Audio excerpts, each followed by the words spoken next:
Hey guys, welcome back to the channel. Tonight we have a 125cc go-kart.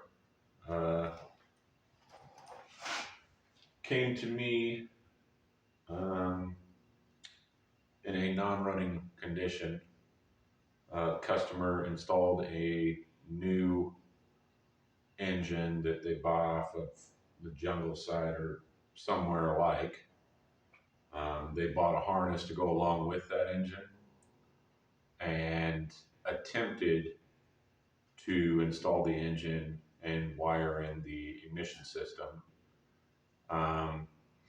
They couldn't get it to run or do anything, so it came to me. After I went over how they had things wired up originally, I came to the conclusion that they actually burned up the CDI box. The harness, for whatever reason, probably just cost, I suppose, has multiple 6-pin connectors that are identical, and they managed to cross the rectifier, the CDI box, and I believe one of the stator pigtails, and destroyed that harness entirely. So after I determined that, let the customer know that we're going to have to replace their new harness with another new harness, along with a stator, rectifier, and CDI box. So I went ahead and I got that ordered up. I have the old new harness pulled off the engine, and I've already started wiring in the new harness. We'll take it from there. Hopefully by the end of the night, we'll hear this thing run. I am at a point where I think things just might work. Got things coming together all right, which, I'll show you.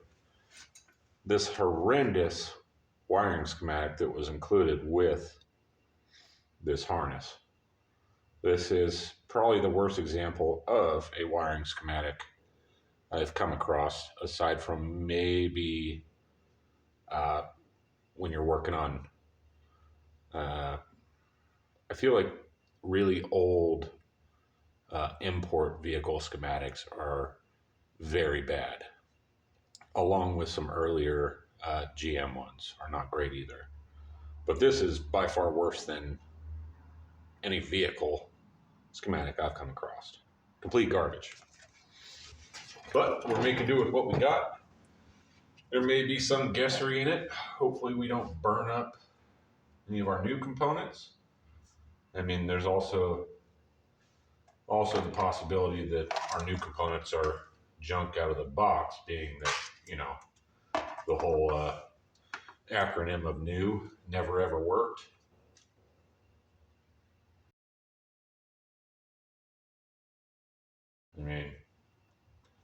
We'll see.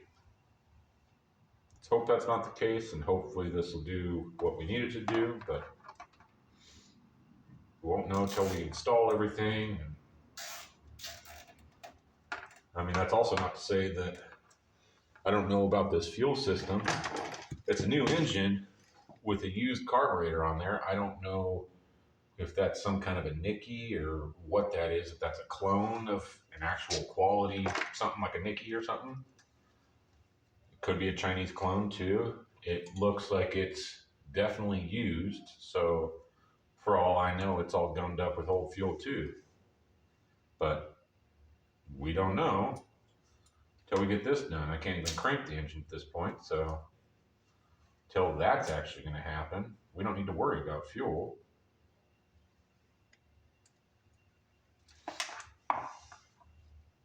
But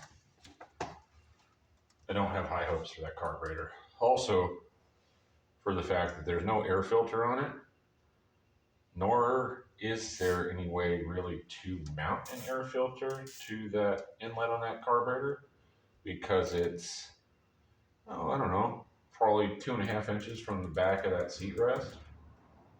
So that's going to be another thing we're going to have to figure out. my whole job in this is to make the engine run. I realize, I'm sure you can, the camera probably picks it up even. Whoever installed this engine, it's not even in there plumb to that drive sprocket. But I'm not going to mess with any of that. Their shift cables and everything are not going to work. I have them completely disconnected because I couldn't even get it into neutral with their shift mechanism. Again, if they want to put out the funding for me to make this running and driving, that's a different story. At this point, it's get the engine to run. That's all they want, so that's all I'm going to do. And I think we may be able to do that. I may end up having to pick up a carburetor kit, but we'll see. Just getting the thing to crank with the key will be a step in the right direction. So have a nice starter solenoid here. Luckily, it's I don't know, like I got really lucky, I think, when I ordered up this harness. I mean, all I did was pull that stator housing off, make sure it was a 6-pole stator, which it is, got on Amazon, found the first one that said it was advertised for 125cc engine with a 6-pole stator, and bought that one. Well, turns out that a lot of these components are pretty much a direct replacement for what I had. I mean, not totally a direct replacement, but they are pretty close. So if I can get this starter solenoid on this bracket, I mean this solenoid even, I think should slide onto this. Well, I may have spoke too soon. I don't know if it's going to fit on this bracket or not. Oh yeah, it will. You just got to force it a little, you know? It's a nice snug fit. So from that point, what we got here? I don't know what that is. So we got yellow, red tracer, green, purple tracer. So where in my harness corresponds to that? Or does it, is the other question. Come across a few connectors where they do not correspond, so.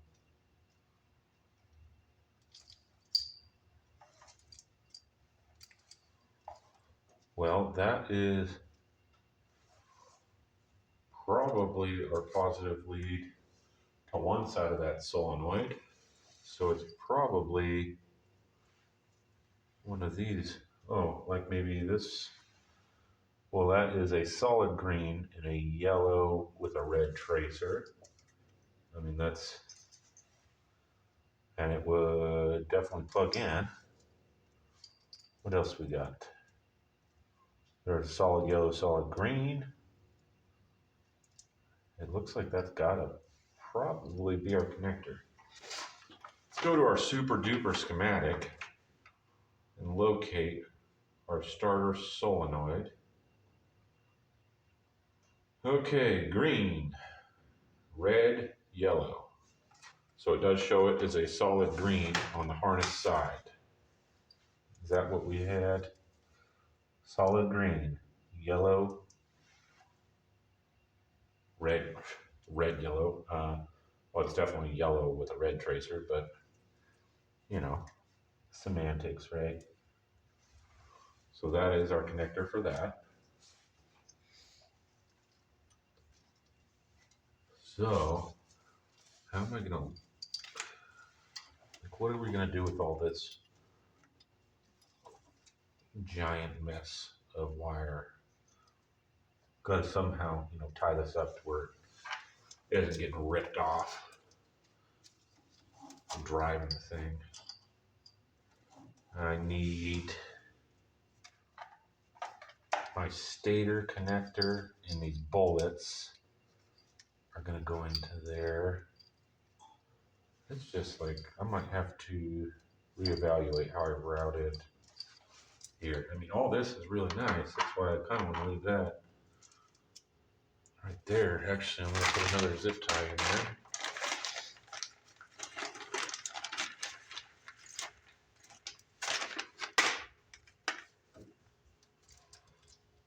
I think a bunch of these are for different light options and stuff. Oddly enough, this rear light, the connector in their schematic clips right into that for their third brake light or their rear light, whatever you want to call it, which is pretty cool. So that we should have one functioning light out of all this. I asked him if he wanted me to wire all the lights up too, and nope, just make it run. So you'll have one light though on the house. What a guy, huh?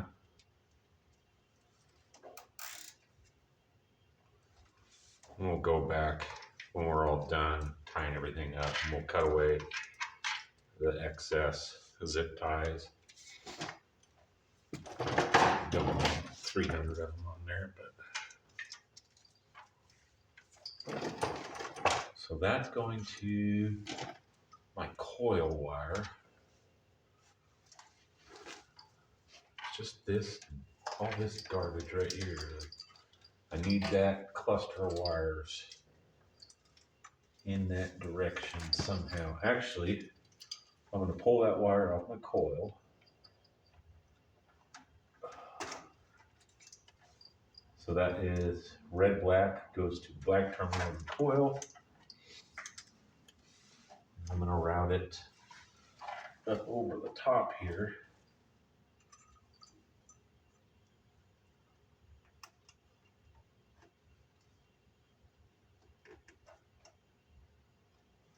Okie dokie.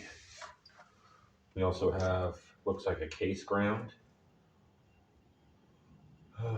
that maybe we can utilize one of these stator housing bolts for that.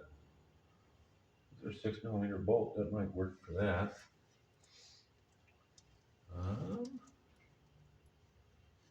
Yeah, we're moving in the right direction at least. So if I can get this to go on up here to our starter solenoid.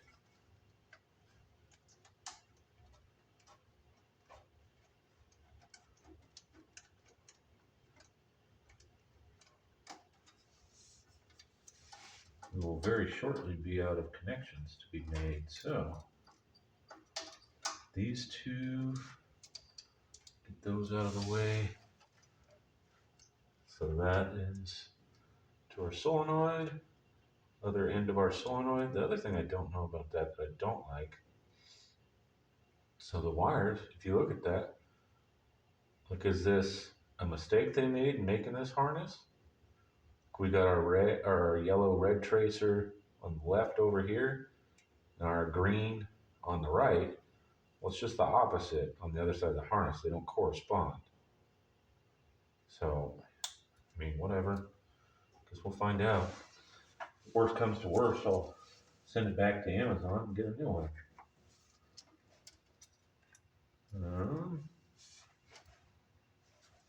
So then we have our stator connections that need to be made. We have a blue-white and a red, well, black-red tracer, which on this side it is red-black tracer. And it's just, and then they're bullet connectors. Like, really? They're not, they're too small. They're a different size bullet. I don't know, like you get what you pay for, you know? Like, we're gonna make do with what we got, but it is very irritating. All right, green, white, yellow. Well, that is absolutely this one 3-wire connector here. Green, white, yellow. Hey, those actually correspond. That's nice. Make that connection. I'm probably gonna have to clip these bullets and just put a butt splice in there, which I hate to do that. maybe wiring some spades, or I don't even want to do that. Like maybe I can take some pliers to those and just kind of persuade them in a little. I don't want to spend too much money on this thing.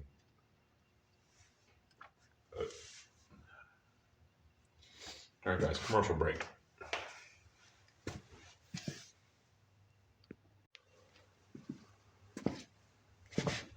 And we're back. So, the case ground in this harness comes out right next to one of the stator housing hold down bolts. So I'm actually going to use that. I'm hoping as my case ground. I'm going to pull that bolt out. Looks like it's probably a 6mm, which the eyelet on this ground looks like it's probably a 5/16, so it should accommodate it. We will see. Oh yeah, that's gonna work.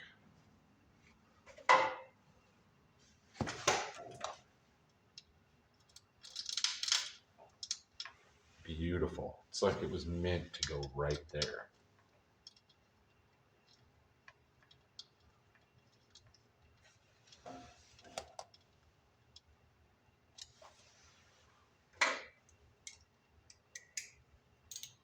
I know.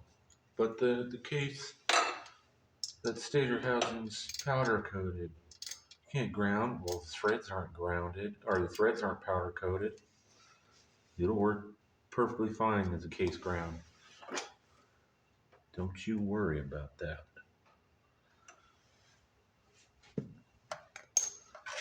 Where are we at? That's right, I needed to get some pliers to kind of try to make those bullet connectors fit a little bit tighter than they are.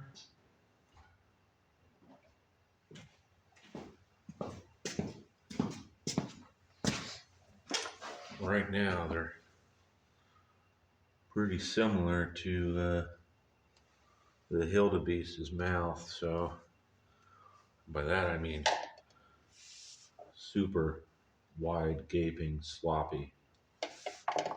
Kind of like a different part that you can't talk about on YouTube, but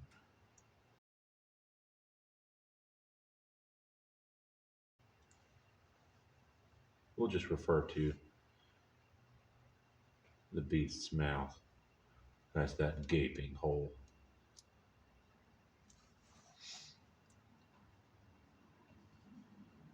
I probably should have put that in there. Dummy. Of course, now it's a little too tight.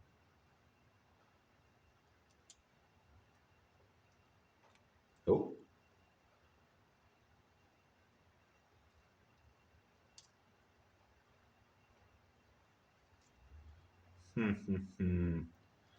Sometimes I tell you.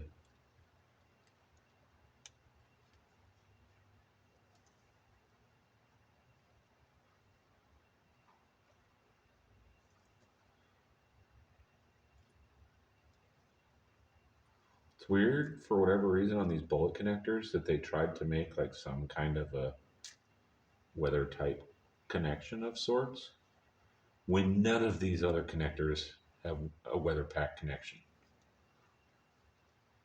Like this thing, the first time you try to take this out in the mud or ride it around in the rain or whatever, you're going to end up with electrical problems. But again, comes back to you get what you pay for.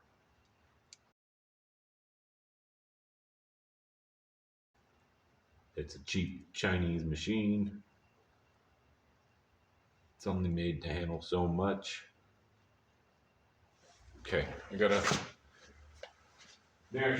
open that back up because I collapsed down a little too tight. That's how she goes, you know?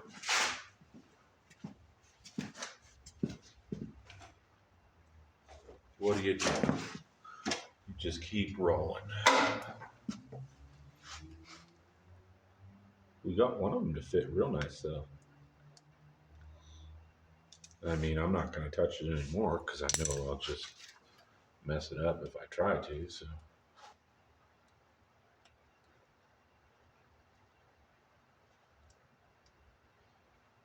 this is like pretty frustrating.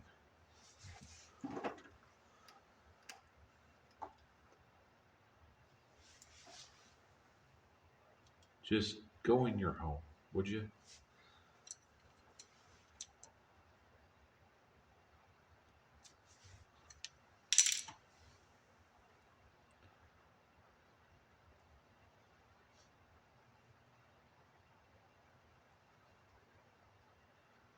It's really raining out there.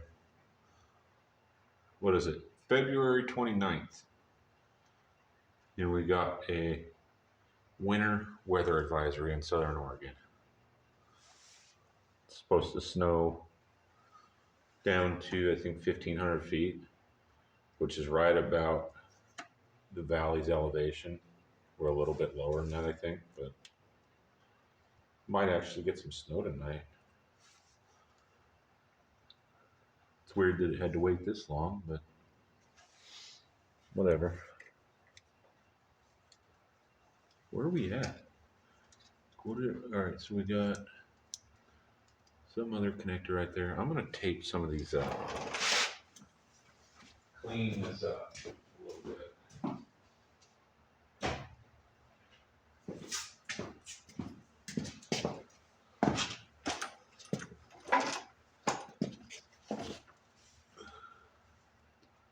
One of those things when you're charging someone for your labor, better actually be able to justify charging them what I charge these guys. Like, can't just send it out of there. I'm not gonna let it leave here just wires hanging all over the place looking like complete garbage. It's gotta look presentable. Gotta know what they're paying all that hard-earned money for. So look at that. Hopefully that'll hold those bullets in there a little better.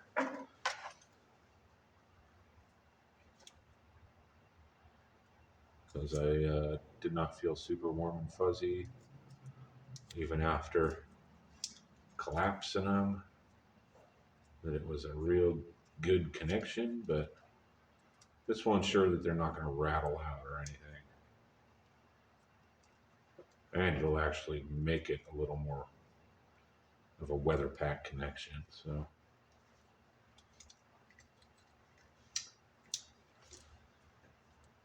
clean it up.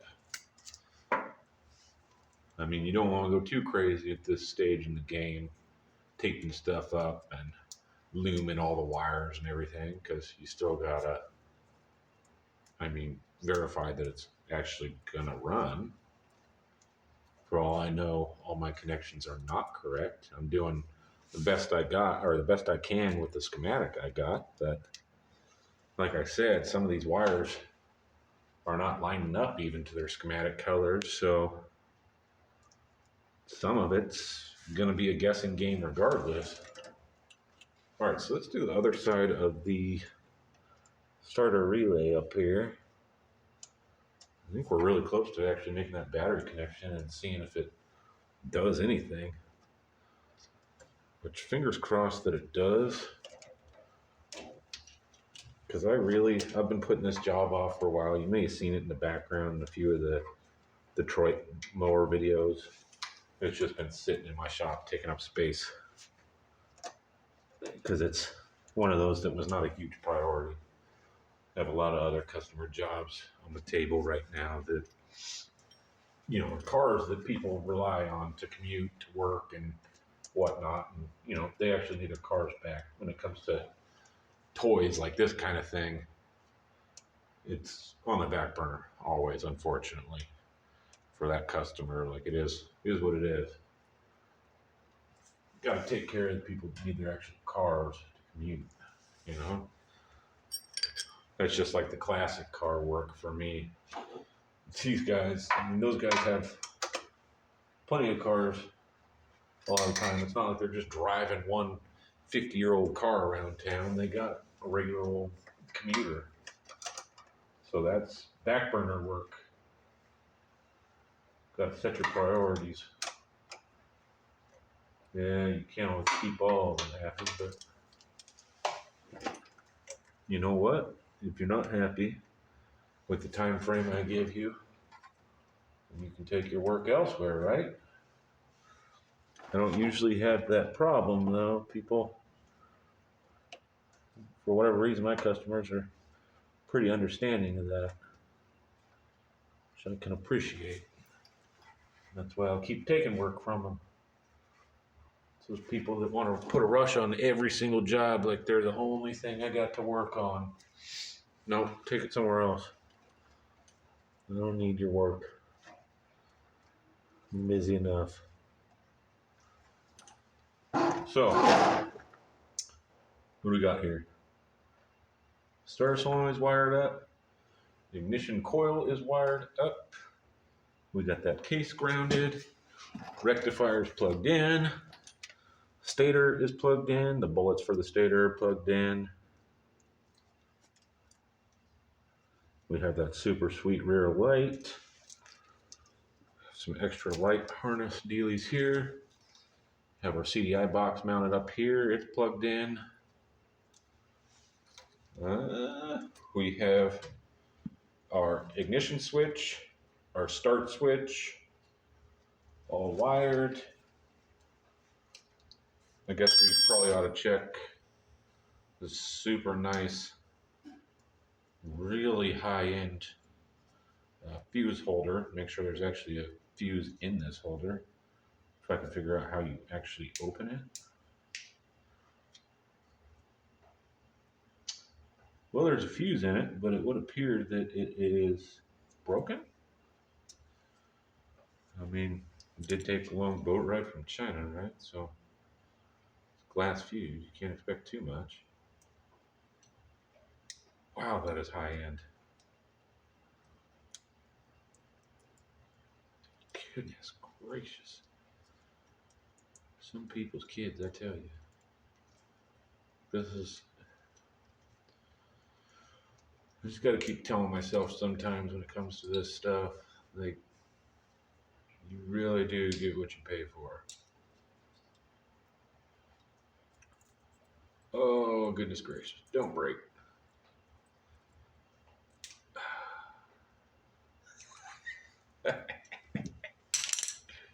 Take a gander.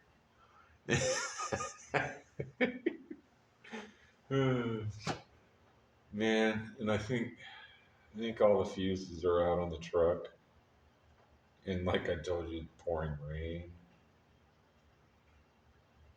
Dang it. What is that? That's a 15 amp. Unless, I know, first thing I did in the solar harness was replace a fuse because they popped that fuse because of everything being hooked up wrong. Unfortunately, quality fuse did not protect the entire circuit.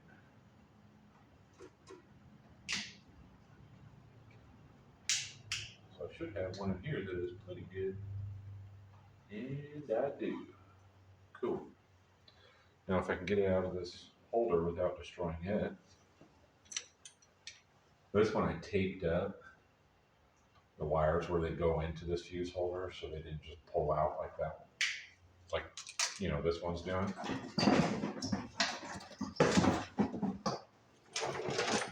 Probably a good idea to do that on this one as well. Let's just confirm that is 15 amp.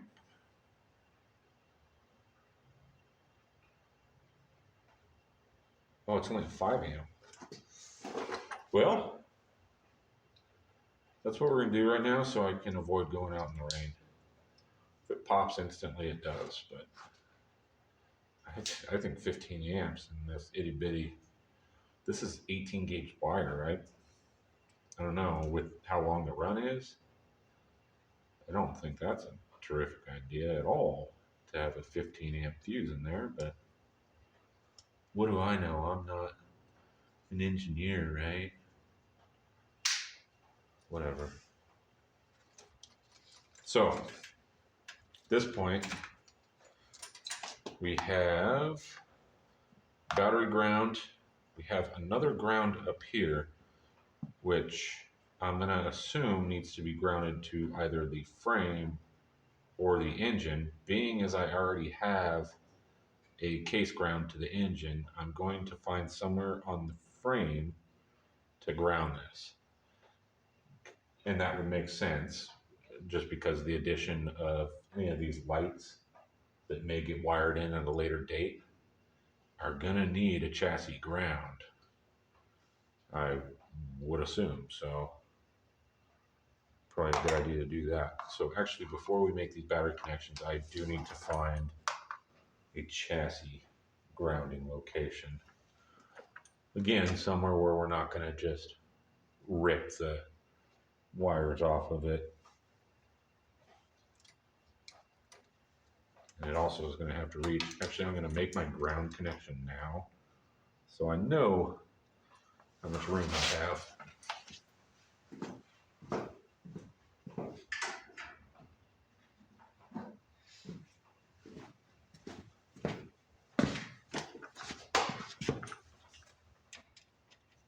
Oop.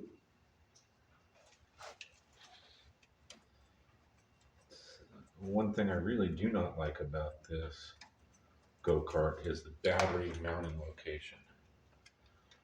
This negative terminal is right up in this backrest, which makes it extremely difficult to get this little tiny screw in and out.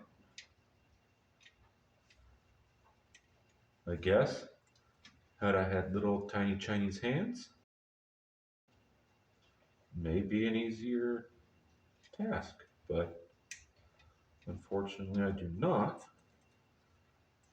and it makes things like this pretty difficult. Luckily, coming from an import dealer, I'm used to these situations. But my goodness, could we have thought this out a little bit better, maybe? It's just crazy. And then the bolt's not quite long enough. Oh my goodness. I don't think it's long enough to grab those square nuts that they put in these little batteries. Or did I? Oh, okay, I got it. Right on. Get her good and tight. Put her super nice welding protector over that terminal.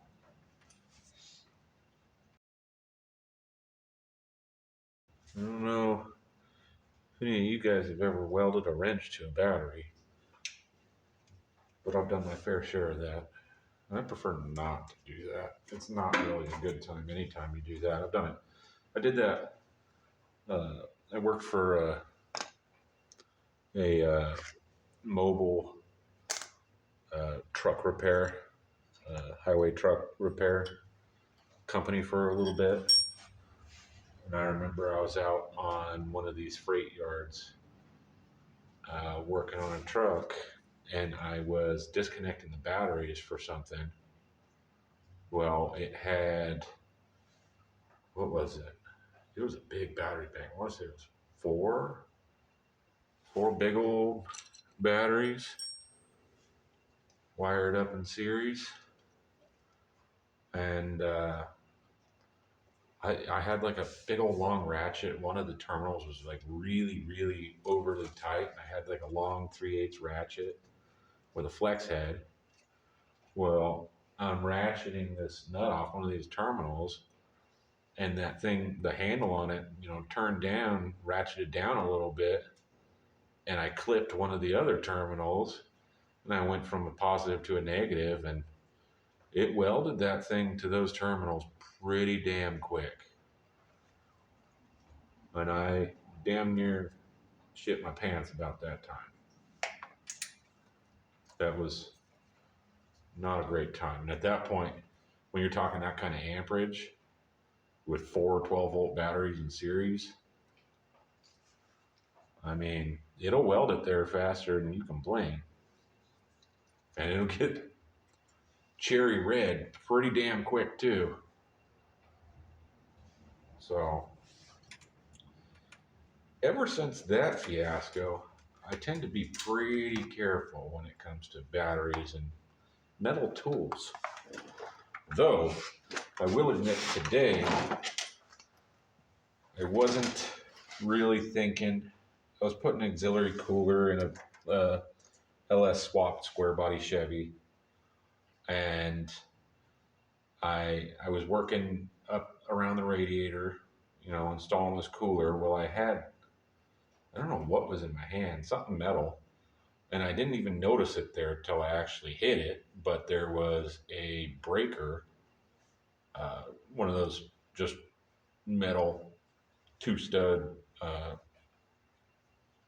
generic breakers that was mounted up on that core support. And I don't know, like I said, I don't remember what I was holding, but I crossed those terminals with something, and there was a good shot of ozone. Let me tell you, puckered up pretty quick. Okay. I need a ground. I'm almost thinking, because the few bolts that are even on this chassis are all like a minimum of maybe 3/8, which my eyelet is, again, a 5/16. I don't know that I'm going to find a bolt existing that I'm going to be able to use. I may have to run a self-tapper in this. There's one little piece of rec tube under the seat here that I do like the location if I could run a self-tapper into that.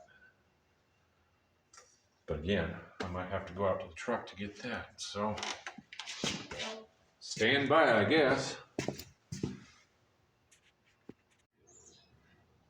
So I ended up hogging a hole into the frame right behind the seat here for my chassis ground.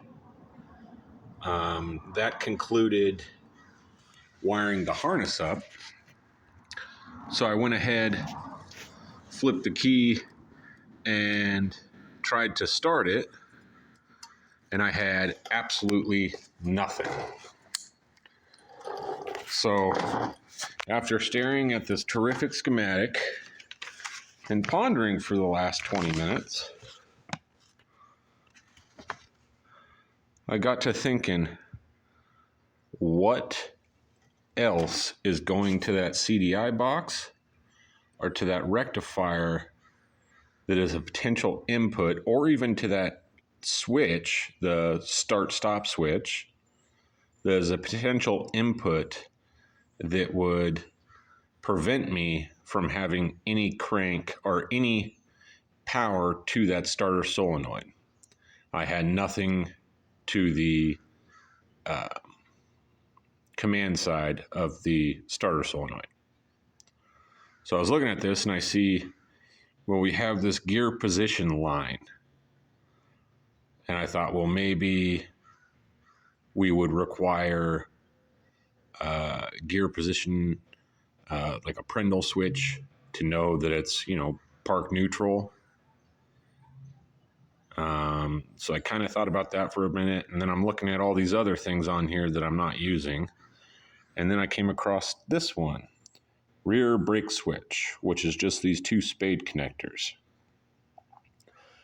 And I figured, well, maybe it has this brake switch as an input. Maybe you got to hold down the brake pedal to get any kind of crank, right? So just on a theory, I went ahead and I crossed those two spades. And then all of a sudden, I can key on and it'll crank, right? So, being that the harness and the engine's all the way back here and the brake pedal's all the way up there, and my job is to make this run and not make lights work, I went ahead, cut those spades off, and soldered those two lines together. So you don't need any brake position input to make this thing crank. So that's where we stand right now. I'm going to deal with the fuel make it happener. Well, I think actually next I'm going to go ahead and check for spark before I deal with the fuel. So we'll do that. So I quickly determined that I did not have spark. And I got to going back over the harness again, just making sure I didn't miss anything. Lo and behold, for whatever reason, this harness has the power supply to the primary on the coil, and had on that same 2-wire harness that went towards the coil, had one spade connection to go to the primary, and then one ring terminal to ground to the case. However, it did not have the ground from the primary winding to the case. So yeah, of course I didn't have spark. So I had to supply my own and make my own. So you can see here the original wire that comes out of their harness.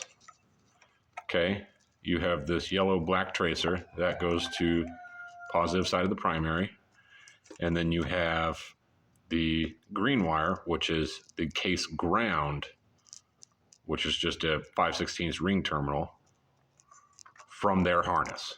Okay, so there was no ground from the ground side of the coil. So I ran that ground side of the coil, ran a short ground down to the same ground location of that eyelet. Now I have spark, and I'll go ahead and show you that. Well, maybe if I could turn the key with one hand, I guess. Okay. How well this will work, we'll find out, huh? Let's put you in the tripod. Might make this easier. And whether or not this will show up on camera, I don't know, but we're going to try it. I can visually see the spark, so it's faint, but it's absolutely there. Oh, come on.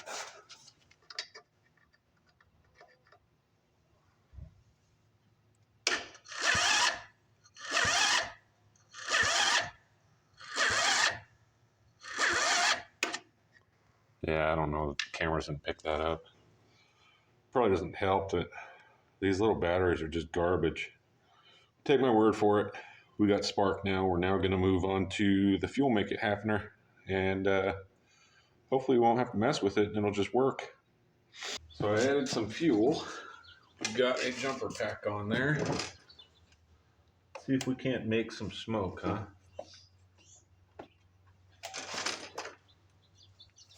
Give her a little snort. Laughing gas.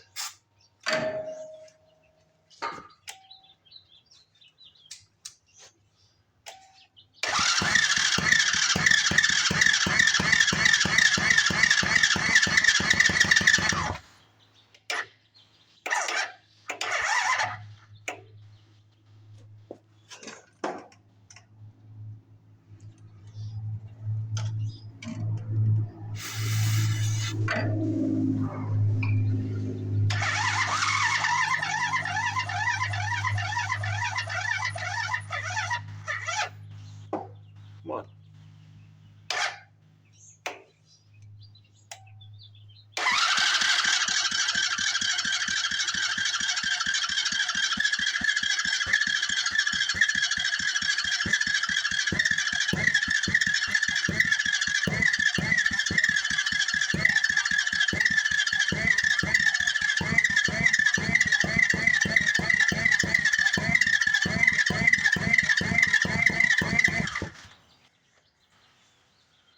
It wants it.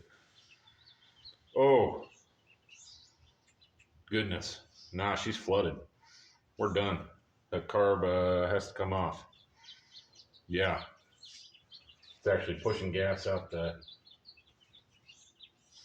throat of it. Wow.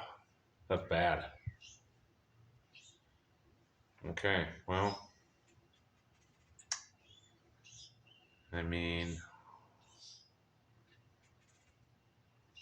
I don't think there's a whole lot else we can do. That sure smells like gas. Unless that's ether. Let's give it one more go, I guess, huh? If it's flooded, it's already flooded. So, I mean, what's the worst that could happen, huh?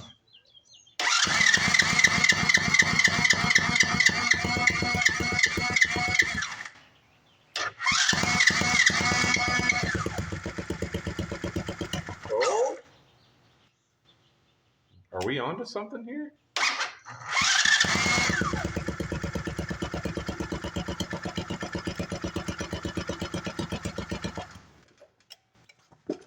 She might just run. Might get that old gas out of the car, but it might go.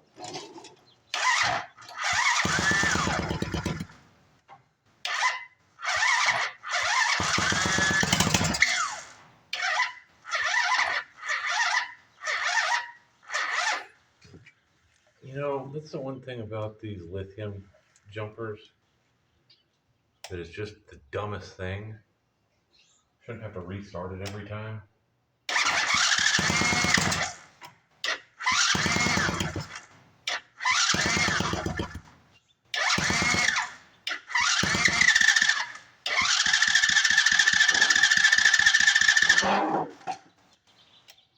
Huh. Maybe another snort, huh?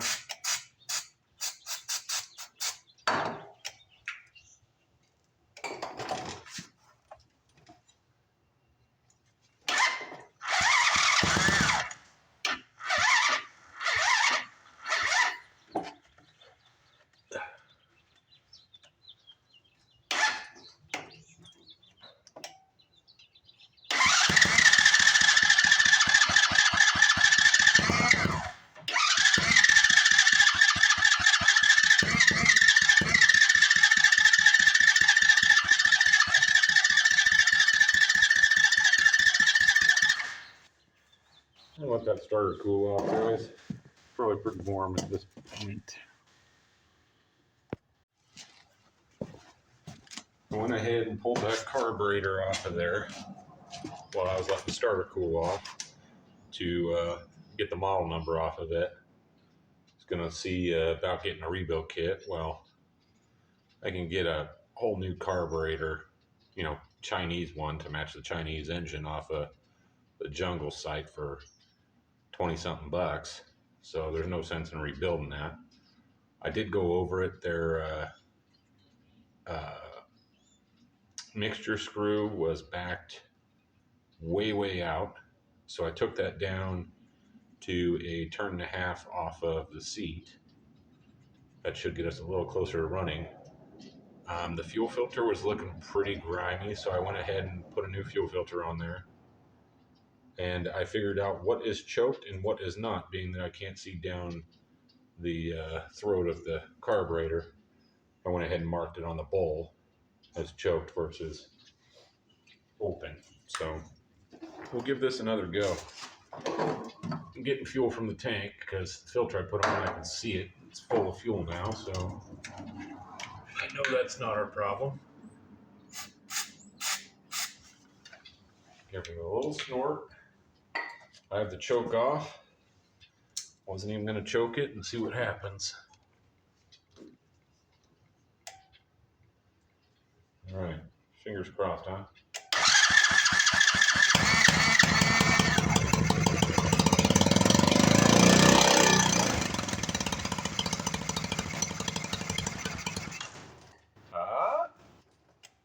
We might be onto something.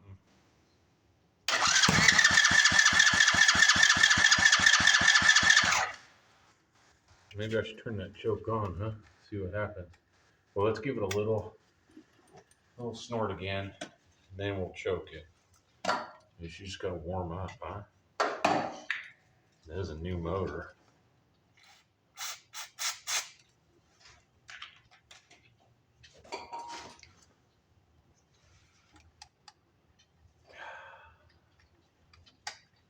Choked.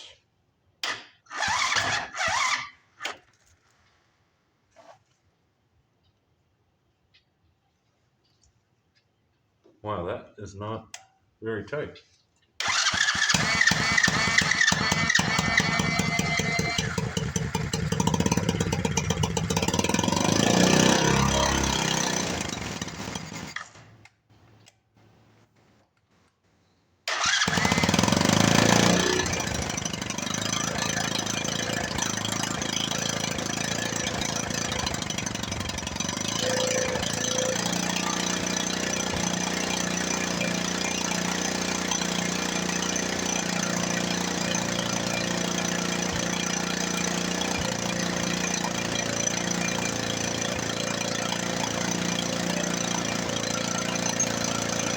choke. Let it warm up and see what happens when I pull the choke off.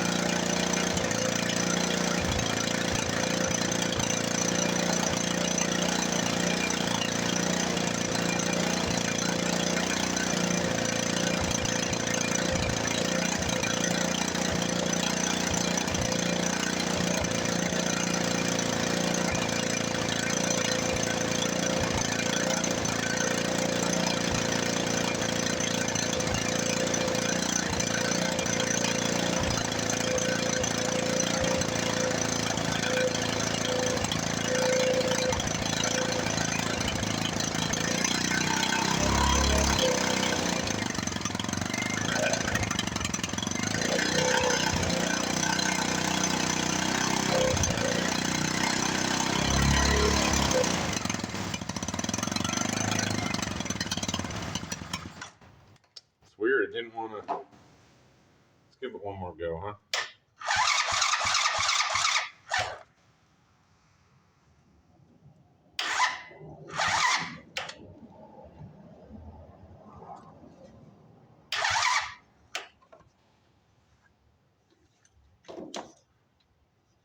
I need to tighten that up.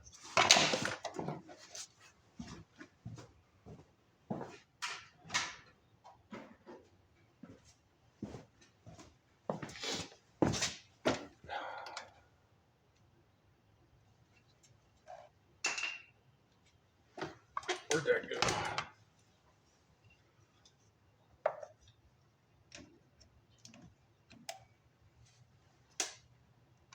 Okay.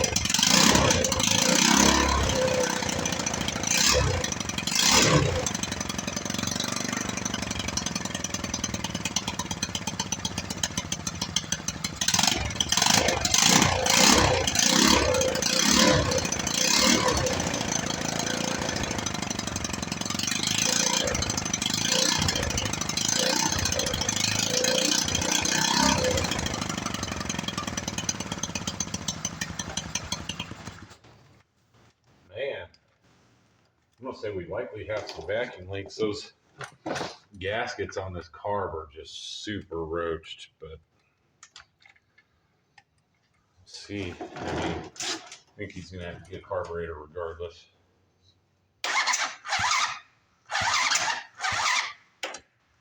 Come on, baby. Battery situation is ridiculous.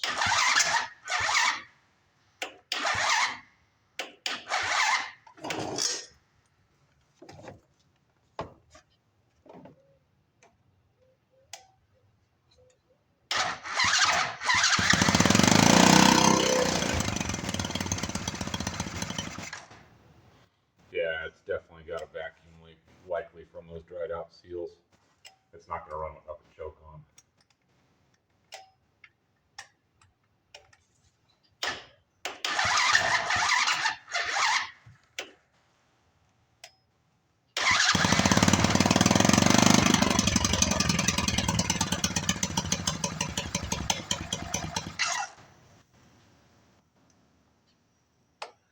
We'll go ahead and try to adjust that mixture screw out another turn and see, or I'll give it a half turn and see what happens.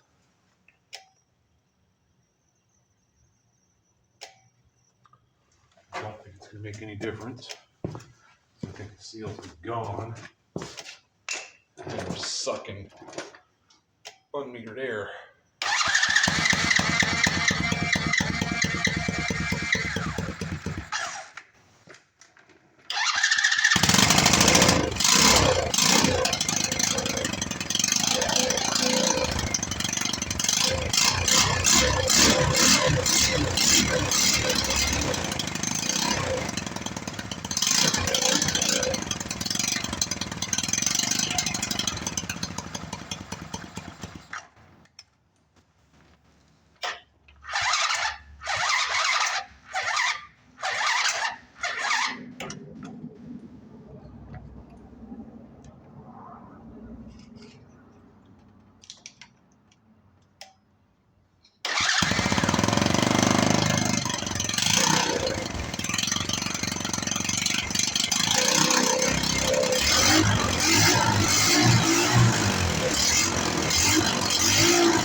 Unless we go half turn the other way, down to 1 turn.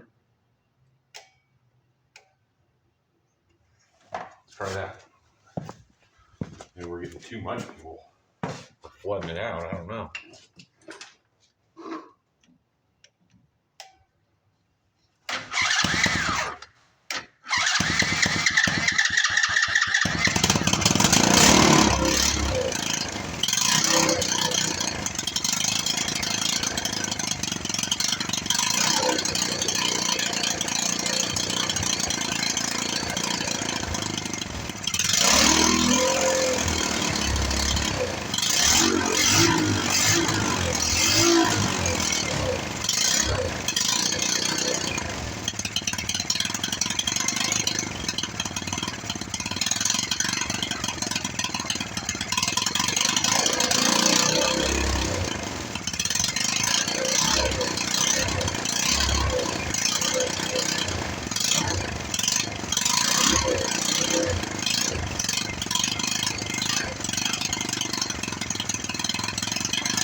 So I think I'll pull that back off and I'll see if I have anything close as far as O-rings go to fit the end of that carburetor and that carb spacer, and see if we can't get that sealed back up, because I'm fairly confident at this point that that's what's going on. We're sucking in unmetered air and I can't make it lean enough to keep the thing running at an idle. Because all this is doing is your air meter, this air bleed, this, all it's doing is metering air, from what I understand. So,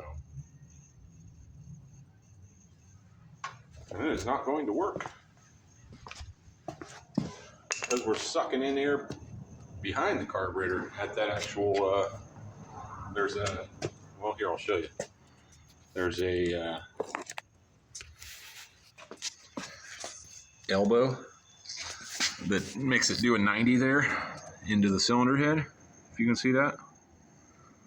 So that black spacer in there has an O-ring on it that goes to that elbow.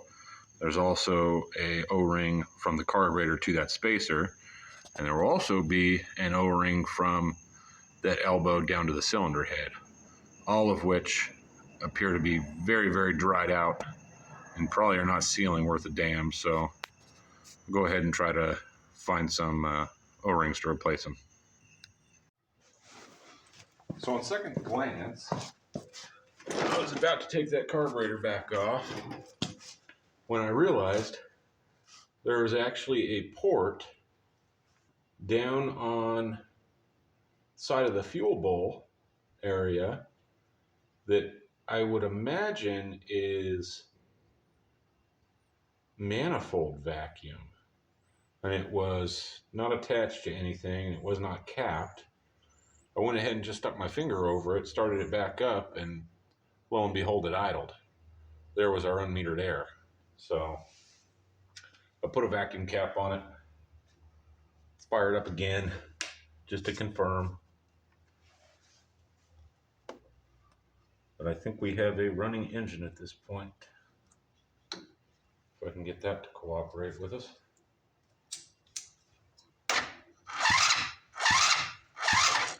Come on. There we go.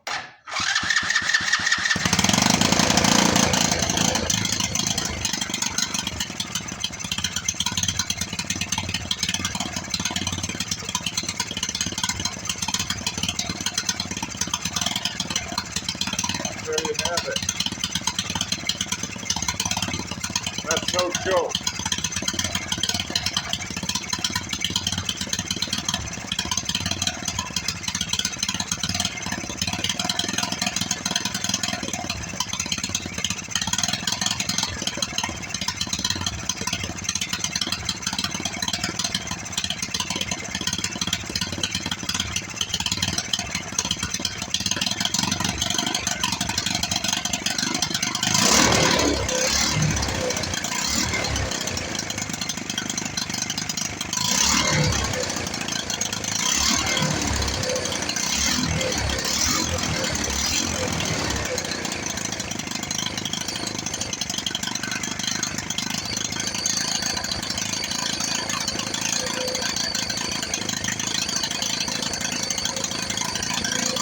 I'm going to count that as a win.